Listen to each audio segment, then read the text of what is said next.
കേന്ദ്ര സർക്കാരിനെ മുട്ടുകുത്തിച്ച CJP പുതിയ രാഷ്ട്രീയ പാർട്ടിയാകുമോ എന്നതിലാണ് ആകാംക്ഷ. പാർട്ടികളുടെ ഭാവിയെക്കുറിച്ചാണ് ഇപ്പോഴത്തെ സജീവ രാഷ്ട്രീയ ചർച്ച.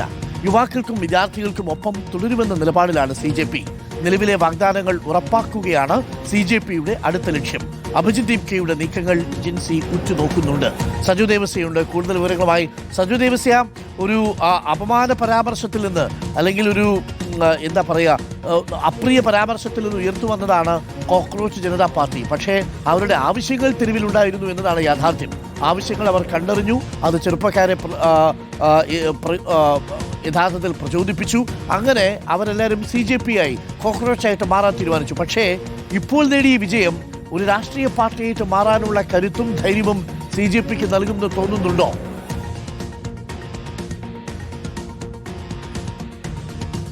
ഡോക്ടർ അരുൺകുമാർ, അല്പസമയം മുൻപ് കേരള ഹൗസിൽ വെച്ച് നവമാധ്യമങ്ങളിൽ സജീവമായി ഇടപെടുന്ന ഒരാളോട് സംസാരിക്കുകയായിരുന്നു. നമ്മൾ സ്പർശിക്കാത്തൊരു സ്ഥലത്തെക്കുറിച്ച് അദ്ദേഹം പറയുകയായിരുന്നു. അതായത് 90കളുടെ തുടക്കത്തിലോ അതിന് മുൻപോ ജനിച്ചവർക്ക് അത്ര എളുപ്പത്തിൽ കണക്ട് ആവാൻ കഴിയാത്തൊരു യൂണിവേഴ്സ് നമ്മുടെ ചുറ്റും രൂപപ്പെട്ടിട്ടുണ്ട് എന്ന് അദ്ദേഹം ചൂണ്ടിക്കാണിക്കുകയായിരുന്നു. അതാണ് പ്രധാനമായും ഈ നീക്കങ്ങളുടെയൊക്കെ ഒരു ഇന്ധനം അല്ലെങ്കിൽ ഒരു ചാലക ശക്തി അഥവാ ഒരു സ്പേസ്, ഒരു പ്രതലം എന്ന് വിളിക്കുന്നത്. അതുകൊണ്ട് ഇതൊരു ന്യൂ ഫിനോമിനൻ എന്ന് നമ്മൾ വിളിക്കുമ്പോൾ പുതിയ കുട്ടികളെ സംബന്ധിച്ച് അതൊരു പുതിയ പ്രതിഭാസം എന്നതിനപ്പുറത്ത് അവർ രൂപപ്പെടുത്തിയ യൂണിവേഴ്സിനകത്ത് സംഭവിക്കുന്ന ചില മാറ്റങ്ങളുടെ കൂടി തുടർച്ചയാണ്. അവരെ രാഷ്ട്രീയരെന്നോ ഈ രാഷ്ട്രീയം അറിയാത്തവരെന്നോ ഒക്കെ വിളിച്ച് കുറ്റപ്പെടുത്തിയ ആളുകൾ അവർ ചില പാഠങ്ങൾ പഠിപ്പിക്കുകയാണ്. അപ്പോൾ വിഷയത്തിലേക്ക് നേരെ വരികയാണെങ്കിൽ CJP ഒരു രാഷ്ട്രീയ പാർട്ടിയാകുമോ എന്നതാണ് ഇപ്പോഴത്തെ ഒരു പ്രധാനപ്പെട്ട ചർച്ച. ഇതിനു മുമ്പ് നമുക്കുള്ളൊരു മുൻ മാതൃക എന്ന് പറയുന്നത് ഇന്ത്യ എഗനിസ്റ്റ് കറപ്ഷൻ എന്ന് വെച്ചാൽ അണ്ണാ ഹസാരെയുടെ നേതൃത്വത്തിൽ ലോക്പാൽ ബില്ലിനുമായൊക്കെയായി നടന്ന ഇതേ ജന്തർ മന്ദറിൽ നടന്ന സമരം, അതിന്റെ തുടർച്ചയിൽ അന്ന് അതിന് ചുക്കാൻ പിടിച്ച അരവിന്ദ് കെജ്രിവാളും മനീഷ് സിസോദിയും ഒക്കെ AAP അഥവാ ആം ആദ്മി പാർട്ടി എന്നൊരു രാഷ്ട്രീയ പാർട്ടിക്ക് രൂപം നൽകി. അതിന്റെ ഇപ്പോഴത്തെ സ്റ്റാറ്റസ് നമുക്കറിയാം. അത് പിന്നീട് ഇന്ത്യൻ രാഷ്ട്രീയത്തിൽ എന്ത് ചലനം സൃഷ്ടിച്ചു. പക്ഷേ ഇപ്പോൾ അതിന്റെ ഒരു അവസ്ഥ എന്താണെന്നൊരു ചോദ്യമുണ്ട്. അതിൽ ഇനി നേരെ ഇതിലേക്ക് വരികയാണെങ്കിൽ ഇതിന് ചുക്കാൻ പിടിക്കുന്ന പ്രധാനപ്പെട്ട നേതാക്കൾ അഭിജിത് ദീപ്കെ, സൗരഭ് ദാസ്, അശുതോഷ് റാങ്ക എന്നിവരാണ്. അതിൽ അശുതോഷിന്റെ ഒരു അഭിമുഖം, കഴിഞ്ഞ ദിവസത്തെ അഭിമുഖം എടുത്ത് പരിശോധിച്ചാൽ അദ്ദേഹത്തോട് നേരിട്ട് ഈ ചോദ്യം ചോദിക്കുന്നുണ്ട്. അപ്പോൾ അദ്ദേഹം പറയുന്നത് ഇപ്പോൾ ഏറ്റവും ഇമ്മീഡിയറ്റ് ആയിട്ടുള്ള ലക്ഷ്യം ഈ വാഗ്ദാനങ്ങൾ പാലിക്കുന്നുണ്ടെന്ന് ഉറപ്പുവരുത്തുക, വിദ്യാർത്ഥികൾക്കൊപ്പം നിൽക്കുക, ഈ വാഗ്ദാനങ്ങൾ പാലിക്കുന്ന കാര്യത്തിലൊപ്പം അക്കൗണ്ടബിലിറ്റി, സുതാര്യത ഇവയൊക്കെ ഉറപ്പാക്കാൻ തുടർന്ന് പ്രവർത്തിക്കുക എന്നാണ് ഏറ്റവും അടുത്ത ലക്ഷ്യം. അപ്പോൾ പിന്നെ നേരിട്ടുള്ള ചോദ്യം വരുമ്പോൾ അദ്ദേഹം പറഞ്ഞ മറുപടി രാഷ്ട്രീയമാണ്, സമീപകാല ചരിത്രം വിലയിരുത്തിയാൽ ഒന്നിനോടും നോ പറയാൻ കഴിയില്ല എന്ന് പറയുന്നുണ്ട്. അപ്പോൾ അതിന്റെ ഭാവി യഥാർത്ഥത്തിൽ നമ്മൾ കാണേണ്ട ഒന്നാണ്, അല്ലെങ്കിൽ നമ്മൾ ഭാവിയിൽ നടക്കേണ്ടത് വരാനിരിക്കുന്ന കാര്യം നോക്കിക്കാണുക എന്നത് മാത്രമാണ് സാധ്യമായ ഒരു വഴി. പക്ഷേ അസാധ്യമായതല്ല എന്നത്, ഒന്നും അസാധ്യമായതല്ല എന്ന തെളിവ് ഇതിനകം തന്നെ CJP പാർട്ടികൾ നൽകിയിട്ടുണ്ട് രാജ്യത്തിന്, ലോകത്തിന് എന്നതാണ് കാണേണ്ട ഒരു പ്രധാനപ്പെട്ട കാര്യം. അപ്പോൾ അതൊരു വശത്ത് നിൽക്കുന്നുണ്ട്. അപ്പോൾ അത്തരം സാധ്യത വളരെ വേഗത്തിൽ അത് സംഭവിക്കുകയില്ലെങ്കിലും അങ്ങനെ ഒരു പ്രോസസ്സ്, അങ്ങനെ ഇവോൾവ് ചെയ്യുന്ന ഒരു പ്രോസസ്സ് സംഭവിച്ചുകൂടായികയില്ല. അപ്പോൾ വ്യവസ്ഥാപിത സംവിധാനങ്ങളില്ല, വ്യവസ്ഥാപിതമായ പരമ്പരാഗതമായ ശൈലിയോ രൂപമോ അല്ല. പക്ഷെ അവർ ഒരു വലിയ സ്പേസിനെ നിർമ്മിച്ചെടുത്തിട്ടുണ്ട്.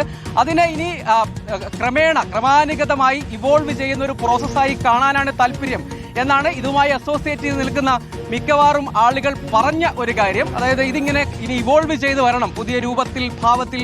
അപ്പോഴേക്കും നമ്മുടെ മുദ്രാവാക്യങ്ങൾ ഒരുപാട് മാറി. പഴയ പരമ്പരാഗത ശൈലിയിലുള്ള മുദ്രാവാക്യങ്ങളോ സമര രീതികളോ രാഷ്ട്രീയ ഇടപെടലുകളോ അല്ല എന്നതാണ്. അപ്പോൾ പലരും പറയുന്നുണ്ടായിരുന്നു, അതായത് ഹിന്ദി ഹാർട്ട്ലാൻഡിൽ നിന്നുള്ള ഭൂരിപക്ഷ വിഭാഗങ്ങളിൽ നിന്നുള്ള മധ്യവർഗത്തിന്റെ പ്രതിനിധികളായിട്ടുള്ള ചെറുപ്പക്കാർ പൊതുവിൽ പരിശോധിച്ചാൽ വിരുദ്ധമായി തെരുവിലേക്ക് വരുന്നു. അവർ മുദ്രാവാക്യങ്ങൾ ഉയർത്തുന്നു. അവർ ഈ സമരത്തിനു വേണ്ടി വളരെ ആത്മാർത്ഥമായി നിൽക്കുന്നു. കാരണം ഒരുപാട് വെല്ലുവിളികളുണ്ട്. ഇന്റർനെറ്റ് തന്നെ ഇല്ലാതായി പോവുക എന്നൊക്കെ നമ്മൾ പറഞ്ഞല്ലോ. അപ്പോൾ അതിനിടയിൽ അവർ തെരുവിലേക്ക് വരിക എന്ന് പറഞ്ഞാൽ അത് നൽകുന്നൊരു സൂചനയുണ്ട്. അതുകൊണ്ട് അങ്ങനെ ഒരു സാധ്യതയെ സമ്പൂർണ്ണമായി തള്ളിക്കളയാൻ കഴിയുകയില്ല. പക്ഷെ അത് തിടുക്കത്തിൽ ഉണ്ടാവില്ല എന്ന് CJPക്കാർ പറയുന്നുണ്ട്. അതൊക്കെ ഇവോൾവ് ചെയ്ത് വരട്ടെ എന്ന നിലയിൽ പറയുന്നുണ്ട്. അപ്പോൾ അവർ സമ്പൂർണ്ണമായും തള്ളിക്കളയുന്നില്ല. പക്ഷെ ഒരു പുതിയ സാധ്യത അവിടെ അങ്ങനെ നിൽക്കുകയാണ്. താങ്ക് യു സഞ്ജു പറഞ്ഞ നേരത്തിൽ വളരെ പ്രധാനപ്പെട്ട ഒരു പോയിന്റ് ഉണ്ട്. പ്രിയപ്പെട്ട പ്രേക്ഷകർക്ക് മനസ്സിലായിട്ടുണ്ടാവും, ഈ പുതിയ തലമുറയ്ക്ക് ഒരു പുതിയ യൂണിവേഴ്സ് ഉണ്ട്. പലപ്പോഴും 90കൾക്ക് മുമ്പ് ജനിച്ചവർക്ക് ഈ പുതിയ തലമുറയുടെ ഈ പ്രപഞ്ചത്തിനുള്ളിലേക്ക് പൂർണ്ണമായിട്ടും അങ്ങനെ പ്രവേശനമൊന്നും സാധിച്ചിട്ടില്ല എന്നുള്ളതാണ്. അവരുടെ മനോവ്യാപാരങ്ങൾ, അവരുടെ ചിന്താ പദ്ധതികൾ ഇതൊന്നും 90കൾക്ക് മുമ്പുള്ളവരുമായിട്ട് യോജിച്ചു പോകുന്നതല്ല. അപ്പോൾ മാത്രമല്ല, ഇപ്പോഴുള്ളൊരു 16-17 വയസ്സുള്ള ഒരു കുട്ടിയും ഒരു 10-30 വർഷം മുമ്പുള്ള 16-17 വയസ്സുള്ള ഒരു കുട്ടിയും തമ്മിലുള്ള വ്യത്യാസം നമ്മൾ ആലോചിക്കായിരുന്നു. അന്ന് പ്രീ ഡിഗ്രി സമയത്തൊക്കെ അല്ലെങ്കിൽ SSLC ഒക്കെ കഴിഞ്ഞ് പുറത്തേക്ക് ഇറങ്ങുന്ന സമയത്ത് നമുക്കുണ്ടായിരുന്ന ലോകവീക്ഷണമല്ല ഇന്നിപ്പോൾ SSLC കഴിഞ്ഞ് പുറത്തിറങ്ങുന്ന ഒരു 16 വയസ്സുകാരനുള്ളത്. അവന് ദളിതിനെക്കുറിച്ചറിയാം, അവന് ലിംഗനീതിയെക്കുറിച്ചറിയാം, ഒരുപക്ഷെ അവന് സിമോങ് ഡി മൂവയെക്കുറിച്ചറിയാം, ഒരുപക്ഷെ അവന് അംബേദ്കറിൻ്റെ ആശയങ്ങളിലൂടെ ജാതി എന്നൊക്കെ പറഞ്ഞു കഴിഞ്ഞാൽ അയ്യേ എന്ന് പറയുന്ന അവസ്ഥയാണ്. പക്ഷെ അന്നക്കാലത്ത് അങ്ങനെ ആയിരുന്നില്ല. ജാതി പരിപാടികളിൽ പങ്കെടുക്കാൻ വേണ്ടിയിട്ട് അന്നത്തെ കൗമാരക്കാർ പോയിട്ടുണ്ട്. ഇന്ന് ഏതെങ്കിലും കൗമാരക്കാരനെ നമുക്കൊരു ജാതി കൂട്ടായ്മയിൽ പങ്കെടുക്കാമെന്നൊക്കെ പറഞ്ഞു കഴിഞ്ഞാൽ അവൻ ഹേ എന്ന് പറയുന്ന ഒരവസ്ഥയിലേക്ക് എത്തി, മുഖം ചുളിക്കുന്ന അവസ്ഥയിലേക്ക് എത്തി അല്ലേ?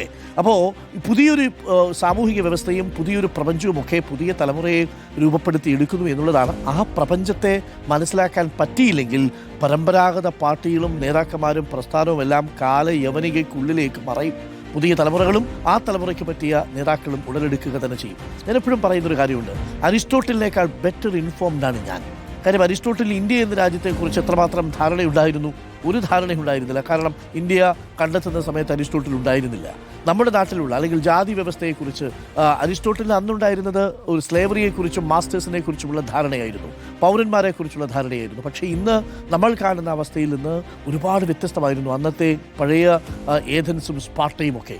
അപ്പോൾ അന്ന് കാലത്ത് ജീവിച്ചിരുന്ന മനുഷ്യരെക്കാൾ ലോകത്തെക്കുറിച്ച് വലിയ കാഴ്ചപ്പാട്, നീതിയെക്കുറിച്ചുള്ള കാഴ്ചപ്പാടൊക്കെ നമുക്ക് കൂടുതലാണ്. സമൂഹത്തെക്കുറിച്ചുള്ള കാഴ്ചപ്പാടുകൾ കൂടുതലാണ്. അത് നമ്മുടെ മെച്ചമല്ല, നമ്മൾ ജീവിച്ച സാഹചര്യത്തിൻ്റെ മെച്ചം കൂടിയാണ്.